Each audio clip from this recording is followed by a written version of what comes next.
Hi, welcome back to Reading Queen, my fellow bookworms. Today I'm starting a new chapter book called Bunnicula or Bunnicula by Deborah and James Howe. So let's go ahead and get started. Why did I clap? Chapter 1, The Arrival. I shall never forget the first time I laid these now tired old eyes on our visitor. I had been left home by the family with the admonition to take care of the house until they returned. That's something they always say to me when they go out. To take care of the house, Harold. You're the watchdog. I think it's their way of making up for not taking me with them. As if I wanted to go anyway. You can't lie down at the movies and still see the screen. And people think you're being impolite if you fall asleep and start to snore. Or scratch yourself in public. No, thank you. I'd rather be stretched out on my favorite rug in front of a nice whistling radiator. But I digress. I was thinking about the first night. Well, it was cold, the rain was pelting the windows, the wind was howling, and it felt pretty good to be indoors. I was lying on the rug with my head on my paws and staring absently out the front door. My friend Chester was curled up on the brown velvet armchair, which years ago he'd staked out as his own.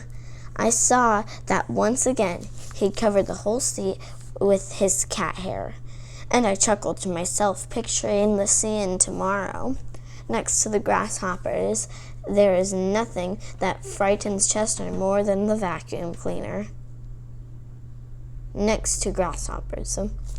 In the midst of the reverie, I heard a car pull into the driveway. I didn't even bother to get up and see who it was. I knew it had to be my family, the Monroes, since it was just about time for the movie to be over. After a moment, the front door flew open. There they stood in the doorway, Toby and Pete and Mom and Dad Monroe. There was a flash of lightning, and in its glare, I noticed that Mr. Monroe was carrying a little bundle, a bundle with tiny glistening eyes. Pete and Toby bounded into the room, both talking at the top of their lungs. Toby shouted, "Put him over here, Dad." "Take off your boots, you're soaking wet," replied his mother, somewhat calmly, I thought, under the circumstances. "But Mom, what about the first stop dripping on the carpet?" "Would somebody like to take this?" asked Mr. Monroe, indicating the bundle with the eyes. "I'd like to remove my coat." "I will," Pete yelled. "No, I will," said Toby. "I found him." "You'll drop him." "I will not." "You will too." "Mom, Pete punched me." I'll take him," said Mrs. Monroe. "Take off your coats this minute." But she became so involved in helping the boys out of their coats that she didn't take them at all. My tranquil evening had been destroyed, and no one had even said hello to me. I whimpered to remind them that I was there. "Harold!" cried Toby. "Guess what happened to me?" And then all over again everyone started talking at once. At this point, I feel I must explain something. In our family, everyone treats everyone else with great respect for his or her intelligence. That goes for the animals as well as the people. Everything that happens to them is explained to us. It's never been just "Good boy, Harold," or "Use the little box, Chester," at our house. Oh no, with us it's "Hey, Harold, Dad got a raise and now we're in a higher tax bracket." Or "Come sit on the bed, Chester, and watch this Wild Kingdom show. Maybe you'll see a relative." Which shows just how thoughtful they are. But after all, Mr. Monroe is a college professor and Mrs. Monroe is a lawyer, so we think of it as a rather special household, and we are, therefore, rather special pets.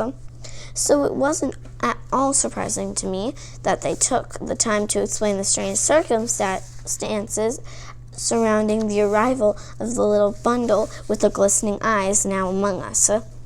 It seems that they had arrived at the theater late, and rather than trip over the feet of the audience already seated, they decided to sit in the last row, which was very empty. They tiptoed in and sat down very quietly, so they wouldn't disturb anyone. Suddenly, Toby, who's the little one, sprang up from his chair and squealed that he had sat on something.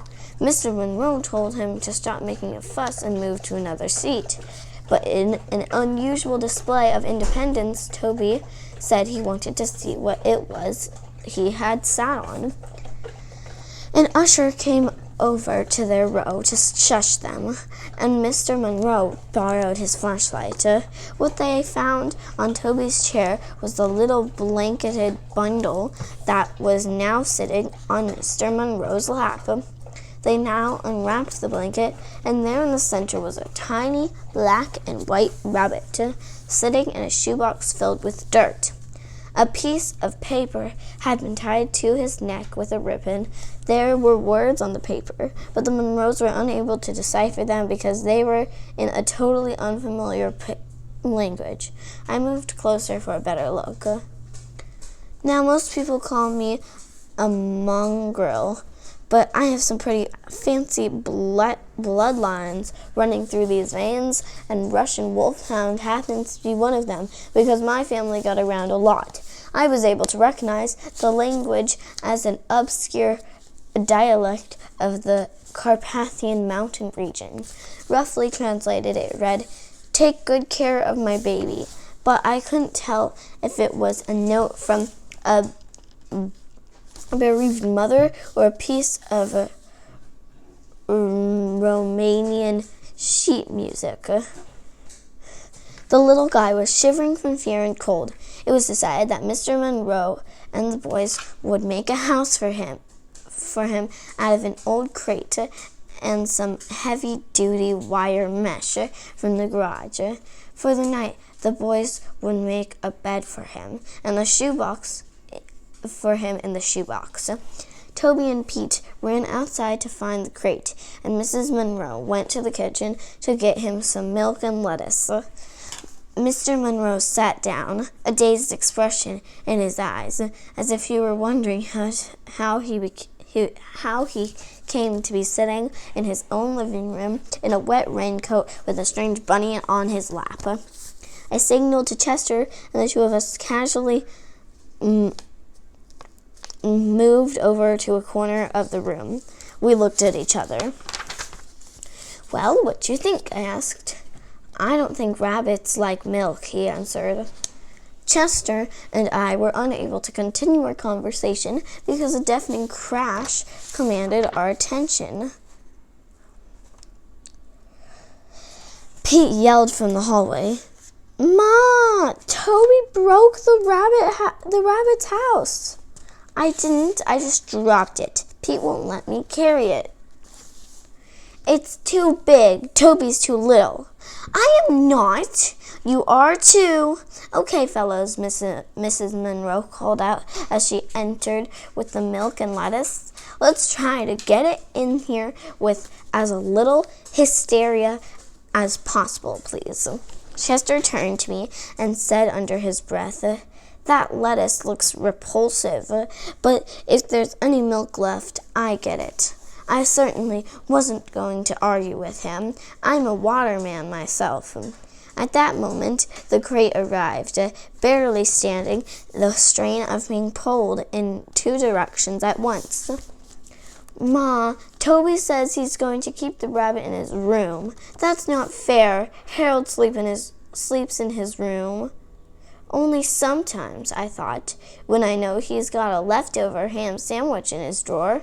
Toby's a nice kid, don't get me wrong, but it doesn't hurt that he shares his stash with me.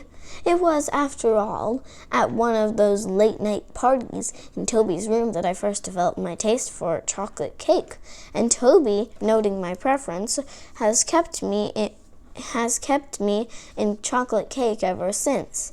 Pete, on the other hand, doesn't believe in sharing, and the only time I tried to sleep on his bed, he rolled over on me and pinned me by my ears so I couldn't move for the rest of the night.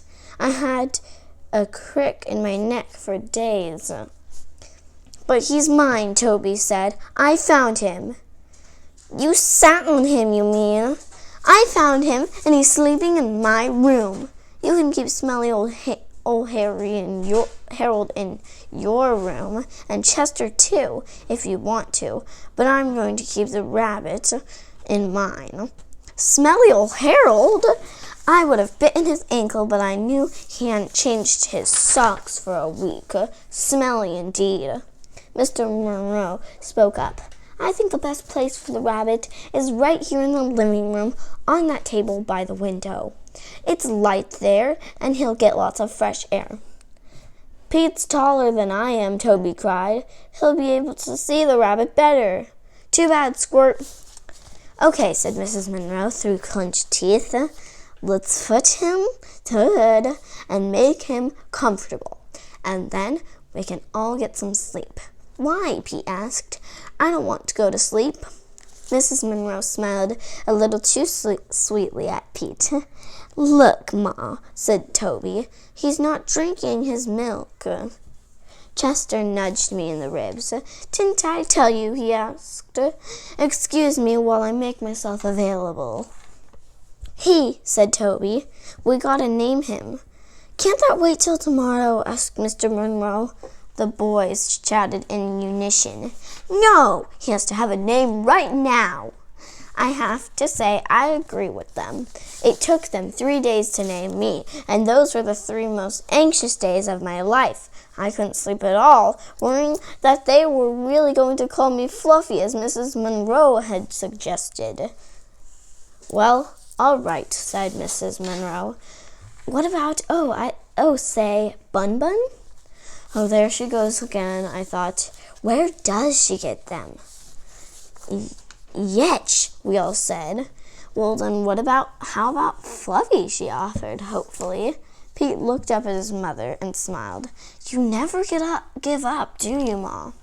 Meanwhile, Chester, who had also been named Fluffy for a short time, was rubbing against Mrs. Monroe's ankles and purring loudly. No, Chester, not now, pushing him aside. He wants to help us name him, too. Name him. Don't you, Chester? Toby asked as he scooped him up into his arms. Chester shot me a look. I could tell this is not what he had in mind. Come on, Harold, Toby cried. You've got to help with the name, too. I joined the family, and serious thinking began.